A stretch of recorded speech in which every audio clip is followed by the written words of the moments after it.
What's going on, box fans? Julian Williams with the distance. I'm here to give you my number one light heavyweight for the week. My number five was Ezra Charles. My number four is Michael Spinks. My number three is Roy Jones Jr. and my number two is Bob Foster. Now, some have guessed who my number one may be. Some have guessed Bob Fitzsimmons. Some have guessed Jose Torres. Some have even said Bernard Hopkins. But my number one light heavyweight for this week is Archie Moore. Now, Archie Moore, because one, he's held the light heavyweight championship for 10 years, and two, he has his basic fundamental style that he used to knock out opponents and beat opponents with. He adapted to styles very well, and on top of that, he was the type of fighter that just went in, going 1 or 2 rounds, and then all of a sudden he's adapted. He's ready to take advantage of the other fighters' flaws. It was like a chess match with Archie Moore. And anyway, Archie Moore, I believe his career started out in 1941, and early in his career he was losing. He was losing early in his career, and he went on in the 40s. He had like 3 losses to Ezra Charles, who was my number 5, and he had 3 losses to Ezra Charles, including the knockout loss. And he went around like the Atlantic coast and won like the championship there, which is a regional championship, and they had a lot of regional championships back then. Instead of you had world championships and you had regional championships. Like you would have a New York or a California and stuff, and you would go around and you would fight during in the regions, and fighters from a certain region would fight for those championships. And Archie Moore fought for one of these regional titles, and he ended up getting one of the regional titles, and he continued to win and lose and get draws and stuff. His record is very bizarre it's kind of bizarre among the greats of the sport. And he had a record of 185 wins, 23 losses, and 11 draws.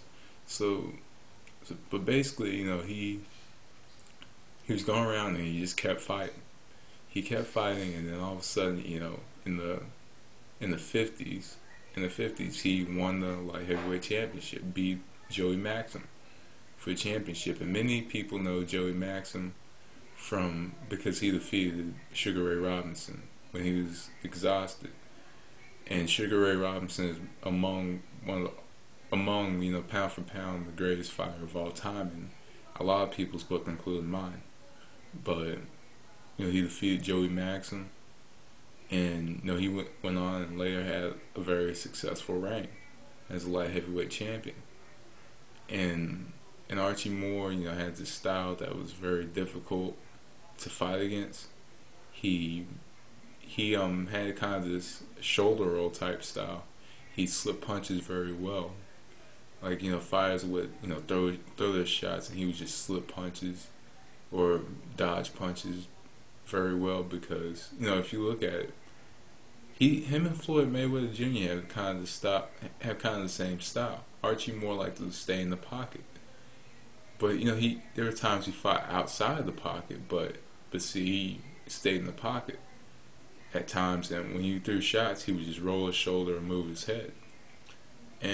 But James Toney would later perfect it. Another fighter that you kind of used that style was Floyd Patterson, and I believe they faced each other at that time. But Archie Moore ended up moving up to heavyweight to fight Rocky Marciano. That didn't work out successfully for him, and he dropped back down to light heavyweight, defending his crown again and again, and I believe he moved back up north to fight Floyd Patterson, and that didn't work out so well. And then he moved back down to light heavyweight, and kept defending his title, and defended his title for a total of 10 years.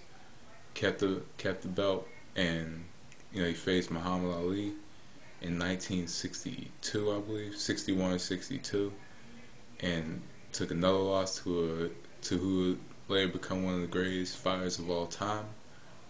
And then he went back down to light heavyweight and defeated Mike DiBiase, and yeah, he's related to Ted DiBiase, the current wrestler. But he defeated Mike DiBiase and then retired as a champion. Now, he does have the record for most knockout wins, but even if you take the 3 knockouts to the wrestlers that he had, he still has the record for most knockout wins. I believe another fighter that's close to that record is a journeyman fighter by the name of Buck Smith. I believe that's who he is, who has a lot of knockout wins, but he has. But anyway, Archie Moore has like 131 knockouts, and if you take the 3 from the wrestlers away, he has 128, which is still the record. And it's a record that will not be, that I don't think will ever be broken, because fighters don't fight as much as he did, and it's just now these days it's just close to impossible. Fighters don't fight as much these days. They don't fight about 21 years, so the record's never going to be broken, unless you get a fighter who stays in the game for about say 20 years, and they would have to fight maybe 2 or 3 times a month just to get to as many fights as Archie Moore. And on top of that, to be in boxing for 20 years and stay relevant, stay relevant in the sport is amazing beyond itself. And Archie Moore was able to do that. Though he came up short a few times towards the end of his career, he picked up and he kept going, and he won the light heavyweight championship of the world, and had that crown for 10 years. So that speaks beyond itself. And he was able to hold that belt until he was actually 40. I want to say he was in his 40s, I believe, when he had that championship. I believe he was Joe Louis's age, if I'm not mistaken. But he was in his 40s when he ended his career and retired the second time, and he quit for good. But that defensive slick style, and on top of that, the way he put his punches together,